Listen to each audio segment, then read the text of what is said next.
Hey, why are you not picking the baby up? Don't you see she's crying? You seem to be quite low. You just had a baby. Shouldn't you be happy? You don't seem to be bonding a lot with the baby. Why is that? Are these some questions that you, as a new mother, have been hearing lately? Has the birth of your child left you feeling anxious, moody, and often crying without any reason? You might be experiencing what is called postpartum depression. Join us in this video as we try to unpack postpartum depression or PPD, its effects on mothers, and how to navigate it better. Some of the common symptoms of postpartum depression include difficulty in sleeping, mood swings, episodes of uncontrollable crying, difficulty in bonding with the baby, anxiety, feelings of guilt and helplessness, among others. While some mothers experience postpartum symptoms only up to a few weeks, several other mothers experience a more long-lasting, severe form of postpartum depression. Estrogen and progesterone levels rise by 10 times during pregnancy. Within 3 days postpartum, these hormone levels sharply drop, which in turn could deeply impact the mother. In addition to these factors, a mother's body undergoes several psychological and social changes during and after childbirth, which could also lead to postpartum depression. Although those who develop postpartum depression are at a greater risk of being diagnosed with major depression, it is definitely treatable with timely medical help and regular therapy. Because society largely associates motherhood with joy and celebration, the symptoms of postpartum depression often get invisibilized, and mothers undergoing these symptoms are often criticized as bad parents, as incapable of loving, etc. On that note, let us try to unpack some myths around postpartum depression. Postpartum depression always occurs in the first few weeks after childbirth.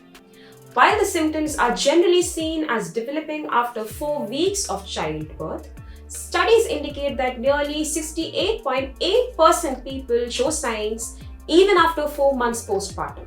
The time taken for symptoms to manifest varies from person to person. Only birth mothers can develop postpartum depression. According to studies by Mayo Clinic, a sudden change in hormone levels is a significant factor that could lead to postpartum depression, but it is not the only one. There are several other factors such as sleep deprivation, a change in routine lifestyle, anxiety, etc., that could also lead to postpartum depression. And therefore, any parent, be it the biological father, adoptive parents, etc., could also develop postpartum depression. Mothers with postpartum depression harm their babies. Let us definitely get this out of the way. While some mothers with postpartum depression might contemplate suicide in extreme cases, the tragic case of mothers harming their babies is not associated with postpartum depression. However, it has been found out to be an effect of extreme postpartum psychosis. Postpartum psychosis is a very rare condition that has been found to affect only 2.6 out of every 1,000 mothers.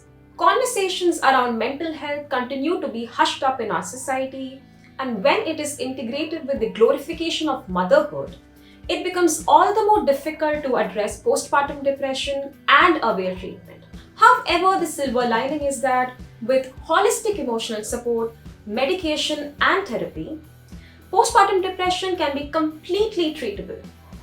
But it is important that you do not self-diagnose or self-medicate. Always consult with your doctor.